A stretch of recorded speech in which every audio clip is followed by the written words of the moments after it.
Genic. तो ये gate 2014 में डबल ई में आया हुआ क्वेश्चन है, तो आप नोट डाउन करिए।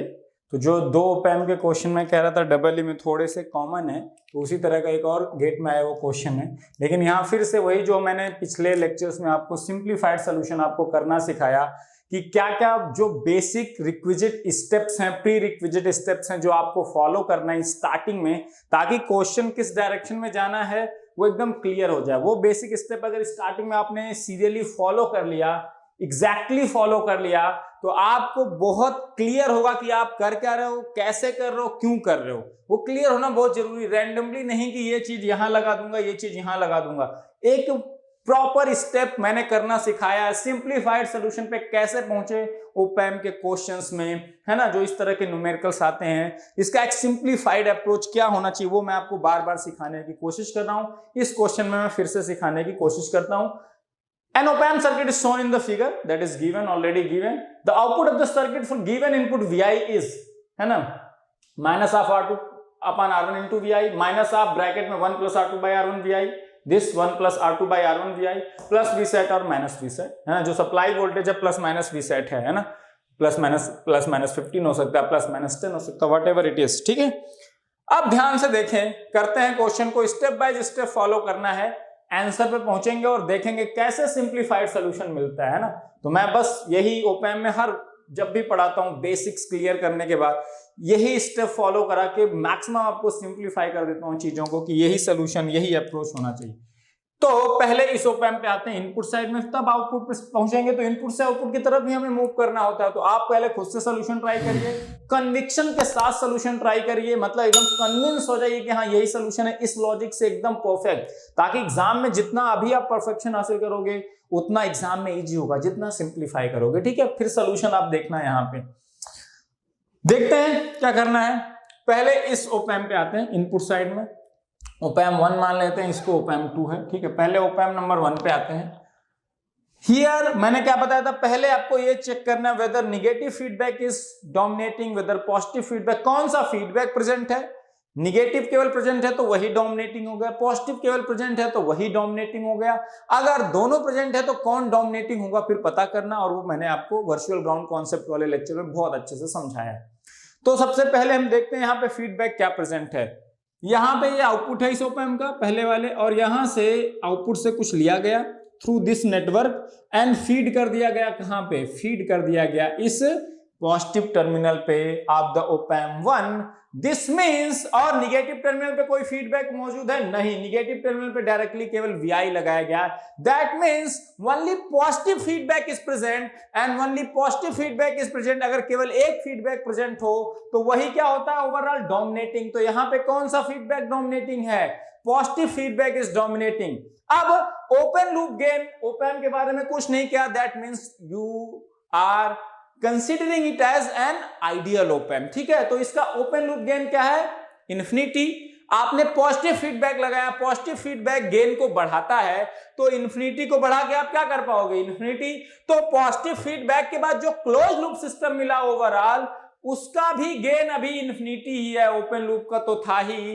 तो अगर किसी सिस्टम का ओवरऑल गेन इन्फिनिटी है तो वो किसकी तरह काम करेगा, कंपैरेटर की तरह काम करेगा, एम्पलीफायर की तरह काम नहीं कर सकता। और कंपैरेटर के केस में 2 ही आउटपुट पॉसिबल है, यहाँ पे आइदर प्लस V set और माइनस V set बताया था। अगर निगेटिव फीडबैक डोमिनेटिंग होता तो और साथ में ओपन लूप गेन इन्फिनिटी हो जाता, तब दोनों कंडीशन सेटिस्फाई हो जाती, V plus is equal to V minus equate करने की। और निगेटिव फीडबैक अगर डोमिनेटिंग है तो ओवरऑल जो क्लोज लूप सर्किट बनी वो एम्पलीफायर की तरह काम करती। सब समझा है। तो ये सर्किट किसकी तरह काम कर रही है, कंपैरेटर। तो इसके आउटपुट में ये जो आउटपुट है VO1 मान लेते हैं, VO1 will be either plus V set और माइनस V set। इसके अलावा कुछ पॉसिबल हो ही नहीं सकता। कंपैरेटर के 2 ही आउटपुट होते हैं, प्लस V set और माइनस V set, डिपेंडिंग की plus V plus is greater than V minus और V plus is less than V minus. अगर ग्रेटर देन है V प्लस V माइनस है तो प्लस V set, अगर less than है तो माइनस वी सेट। अब यहाँ वी प्लस और वी माइनस आपस में इक्वेट नहीं होंगे, वी प्लस अपना इंडिपेंडेंटली चेंज होगा, वी माइनस अपना इंडिपेंडेंटली, है ना। वो जब निगेटिव फीडबैक डोमिनेटिंग होता है मतलब overall close loop circuit amplifier की तरह काम करती है और साथ में ओपन लूप गेन इन्फिनिटी होता है, then only you can equate V plus is equal to V, otherwise not, है ना। तो अब देखो हमें वी की वैल्यू तो पता नहीं है, वी एक जनरल सा इनपुट है, तो ये output VO1 plus V set या माइनस वी सेट हो सकता है, डिपेंडिंग कि वी प्लस वी माइनस से ज्यादा है या वी प्लस वी माइनस से कम है ना। तो वो हम नहीं बता सकते, लेकिन हम ये कह सकते हैं कि VO1 either plus V set होगा या माइनस वी सेट, ठीक है। अब देखो अगर ये, अब इस वाले ओपैम्प पे आ जाते हैं, ओपैम्प 2 पे, ठीक है। तो फाइनल आउटपुट अभी निकालने वाले, देखो कैसे आपको बेवकूफ बनाते हैं, तो हम डिस्कस करेंगे और कौन सा आंसर पॉसिबल हो सकता था, ठीक है ना। अब ध्यान से देखते हैं, और आइडियल ओपैम्प में तो कहीं भी करंट नहीं पास होगी, यहां भी नहीं पास होगी, यहां नहीं, इनपुट टर्मिनल से करंट पास नहीं होगी दोनों ओपैम्प के, क्योंकि ओपैम्प तो आइडियल ही है ना। तो इनपुट रेजिस्टेंस तो इन्फिनिटी है ही, बट इस केस में निगेटिव फीडबैक डोमिनेटिंग नहीं था तो V plus V minus equate नहीं कर पाए, ठीक है। लेकिन करंट तो टर्मिनल से जीरो जाएगी, क्योंकि आइडियल ओपैम्प में तो input resistance infinity, current zero होने का रीजन इनपुट रेजिस्टेंस का इन्फिनिटी होना है, ठीक है। अब इस ओपैम्प पे आते हैं, इस ओपैम्प पे आउटपुट से कुछ लिया रेजिस्टिव नेटवर्क के थ्रू और कहां फीड किया, निगेटिव टर्मिनल पे, पॉजिटिव पे कोई फीडबैक नहीं है, तो यहां पे केवल निगेटिव फीडबैक प्रेजेंट है in case of op-amp number 2, and अगर एक ही फीडबैक प्रेजेंट है तो ओवरऑल डोमिनेटिंग फीडबैक क्या हो गया, निगेटिव फीडबैक। तो निगेटिव फीडबैक यहां डोमिनेटिंग फीडबैक है और इसका भी ओपन लूप गेन इन्फिनिटी है, because this is also the ideal op-amp. तो निगेटिव फीडबैक डोमिनेटिंग और ओपन लूप गेन इन्फिनिटी, ये दो प्रीरिक्विजिट कंडीशन सेटिस्फाई हो गई फॉर दिस ओपैम्प, है ना, for this op amp to equate V plus is equal to V minus, है ना। तो हम देखते हैं VO1 हमने डिसाइड कर लिया यही है, तो V प्लस की वैल्यू कितनी है, VO1 ही है इस ओपैम्प के लिए, और हम यहाँ इक्वेट कर सकते हैं V plus is equal to V minus. तो इस टर्मिनल का वोल्टेज कितना हो गया, V माइनस का VO1 हो गया। अब इस टर्मिनल पे हम क्या लगा दें, अगर KCL, तो हमारा V नॉट आ जाएगा। एक्चुअली KCL लगाते हैं, मैंने कहा था जब भी V plus is equal to V minus आप करोगे, V plus is equal to V minus अगर करने की कंडीशन सेटिस्फाई होगी तो V प्लस अगर पता है तो V माइनस पता करो और KCL लगा दो इन्वर्टिंग टर्मिनल पे, आपको मैक्सिमम क्वेश्चन में आंसर मिल जाएगा। तो यहां लगाते हैं KCL बेटा, ठीक है। तो देखो यहां से करंट गई, मान लेते हैं I, है ना, I, यहां करंट जीरो गई तो यहां से भी सारी की सारी करंट I यहां फ्लो हो गई, क्योंकि यहां से I करंट I इन, इस टर्म यहां पे I in I input current, यहां गई जीरो, एक पाथ और था तो सारी की सारी I यहां से चली गई, क्योंकि यहां से जीरो ही करंट जानी है।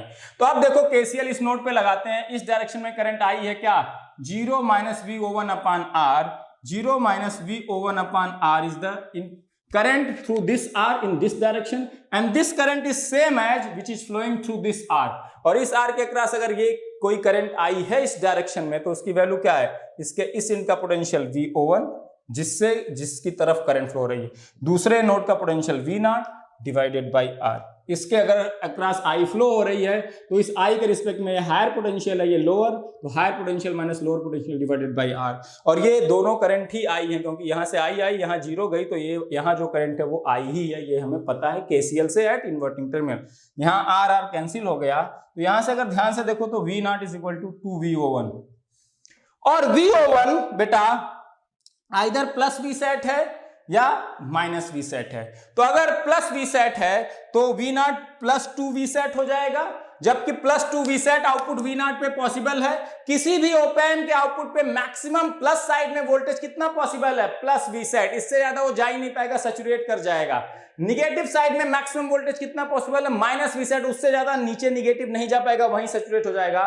तो प्लस V सेट के लिए यहाँ प्लस 2V सेट आएगा, जो कि पॉसिबल नहीं, मतलब यहाँ पे आउटपुट सैचुरेट होके ये क्या V नॉट, ये जो आपका एक्चुअल आउटपुट है, ये भी आएगा या तो प्लस V सेट और माइनस V सेट। क्यों, क्योंकि जब VO1 प्लस V सेट, क्योंकि VO1 तो पता है प्लस V सेट या माइनस V सेट के अलावा कुछ नहीं आ सकता, तो जब VO1 प्लस V सेट है तो आपका V नॉट आएगा प्लस 2V सेट, जबकि यहां आउटपुट में पॉजिटिव साइड में प्लस V सेट से ज्यादा पॉसिबल नहीं है, तो प्लस 2V सेट पॉसिबल नहीं है। एक्चुअली में वो प्लस V सेट पे ही सैचुरेट कर दिया होगा, तो plus 2V set actually plus V set है, क्योंकि वो प्लस V सेट से ज्यादा आगे जा ही नहीं सकता। जब ये माइनस V सेट है आपका VO1, तो आपका यहां से V नॉट आएगा minus 2V set. Negative side में माइनस V सेट से ज्यादा नीचे वोल्टेज जा ही नहीं सकता, इस सप्लाई वोल्टेज से ये प्लस माइनस है बेटा, है ना, नीचे वोल्टेज जा ही नहीं सकता, तो माइनस Vset पे वो सैचुरेट कर जाएगा, -2 Vset नहीं जा पाएगा, है ना।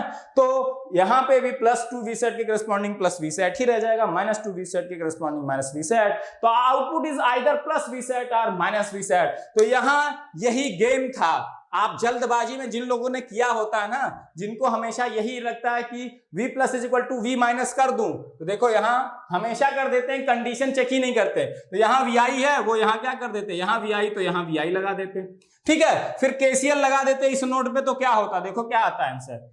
यहां से करंट आ रही है कोई, मान लेते हैं I1, और सारी की सारी करंट I1 यहां फ्लो हो गई, क्योंकि यहां आई, क्योंकि यहां 0 जाएगी, तो यहां से कितनी करंट आई, VO1 माइनस VI अपान क्या, R1 is equals to VO1 minus VI upon R2 VO1 minus VI upon R2 is the incoming current, और वही इसके क्रॉस करंट है VI माइनस 0 अपान R1। यहां से अगर ध्यान से देखोगे तो आपका आ जाएगा VO1 आ जाएगा 1 plus R2 by R1 into VI आ जाएगा, है ना। VO1 की वैल्यू, और यहां से V0 तुम्हारा कितना आता, फिर अगर आपने यहां गलती कर दी होती इनपुट वाले पे, तो 2 इंटू VO1 आता, क्योंकि VO1 की वैल्यू अब प्लस Vset माइनस Vset की जगह आपने ये निकाल दी, अगर आपने VI और V माइनस और V प्लस को इक्वेट कर दिया तो यहाँ VI 1 plus R2 by R1 into VI, यहाँ वैल्यू रख देते तो 1 plus R2 by R1 into VI, ये आंसर आता, जो कि टोटली क्या है, गलत है। यहाँ पे हालांकि ऑप्शन नहीं है 2 into 1 plus R2 by R1 into VI, जबकि होना चाहिए ये ऑप्शन, है, जबकि ये ऑप्शन होना चाहिए। बहुत लोग इसको टिक करके आने वाले हैं जिनका यही कॉन्सेप्ट क्लियर नहीं कि V plus is equal to V minus कब करते हैं ना। इट इज रॉन्ग आंसर, क्योंकि ये जो आपने किया ये स्टेप सारे गलत हैं, क्योंकि यहाँ V plus is equal to V minus कर ही नहीं सकते इनपुट वाले, किस पे, इनपुट वाले ओप एम्प पे। यही चीज मैंने शुरू के लेक्चर में डिस्कस करी थी, कब कंपैरेटर की तरह काम करता है, कब एम्पलीफायर की तरफ, कब V plus equal to V minus कर सकते हैं, क्योंकि ये बेसिक सबसे इंपॉर्टेंट है। कई लोग तो क्वेश्चन वाइज रट लेते हैं, ऐसा आएगा तो मैं करूंगा इक्वेट, ऐसा आएगा तो नहीं, बहुत सारे कंफ्यूजन दिमाग में पाले रहते हैं। मैंने कोई कंफ्यूजन आपको क्रिएट करवाया नहीं, सिंपल से 2-3 स्टेप पे फॉलो करना है, और सिंपली KCL KVL, और KCL कब लगाते हैं, जिस केस में V plus is equal to V minus हम कर पाते हैं, उसमें V माइनस पता करते हैं V प्लस से इक्वेट करके, फिर निगेटिव टर्मिनल पे KCL लगा के आंसर मिल जाता है मैक्सिमम क्वेश्चन का, है ना। तो जब निगेटिव फीडबैक डोमिनेटिंग होता है तब V plus is equal to V minus करने का मौका मिलता है, डिपेंडिंग अपॉन कि ओपन लूप गेन इन्फिनिटी है कि नहीं, और जब मौका मिलता है तब हम KCL लगा देते हैं निगेटिव टर्मिनल पे। हमेशा मैंने किया, जब भी negative feedback dominating, open loop gain infinity, V plus is equal to V minus की कंडीशन सेटिस्फाई, और जब ये कंडीशन सेटिस्फाई हुई तो V माइनस पता किया V प्लस पता करके, और फिर KCL हमेशा लगाया किस पे, निगेटिव टर्मिनल पे। मैक्सिमम क्वेश्चन का आंसर उस अप्रोच से खुल जाता है। लेकिन यहाँ पे वो कंडीशन सेटिस्फाई हो ही नहीं रही थी, तो जहां नहीं होगी V plus equal to V minus, वहां KCL लगाने की फिर जरूरत नहीं है। कंपैरेटर की तरह वो काम कर रहा है, तो कंपैरेटर का आउटपुट कैसे लिखते हैं वो आपको पता होना चाहिए, क्या होता है कंपैरेटर का आउटपुट, किस केस में क्या होता है, ये सब सारी चीजें आपको बेसिक्स बेटा क्या होनी चाहिए, पता होने चाहिए। सिंपली ये आंसर है। तो ये क्वेश्चन मैंने इसी लिया कि आपको जो V plus is equal to V minus करने एक सीख जाते हो कि हर जगह करते रहो, हर जगह करते रहो, कोई मतलब नहीं, पहले बेसिक्स क्लियर करो अपने आप इस। और ये बहुत ही अच्छा क्वेश्चन है, बहुत लोग गलत करके आए होंगे जो V plus is equal to V minus करके हर क्वेश्चन करना जानते हैं, और ये जानते नहीं कि कब इक्वेट कर पाएंगे कब नहीं। तो इसका बेटा ये आंसर है, लॉजिकली जस्टिफाइड कन्विंसिंग आंसर जिसको कहते हैं। तो आप ये बेसिक्स जो मैं अप्रोच बता रहा हूं, सिंप्लीफाइड, क्लियर कट, पहले 2-3 चीजें डिसाइड कर लो, उसके बाद जो अप्रोच, जो सिंप्लीफाइड तरीके से जो चीजें क्लियर हो जाएंगी, उसके बाद अप्रोच लगाओगे तो चीज गलत होने के चांसेस बहुत सारे कम है। तो ये क्वेश्चन का पर्पज है आपको अप्रोच सिखाना, क्वेश्चन यही आने वाला नहीं है, दिमाग को ओपन रखना कि क्या करना है, कितना सिंपल चीजों को बना सकते, ठीक है। तो नेक्स्ट लेक्चर में मिलेंगे किसी और क्वेश्चन के साथ, किसी और डिस्कशन के साथ। Okay, thank you very much.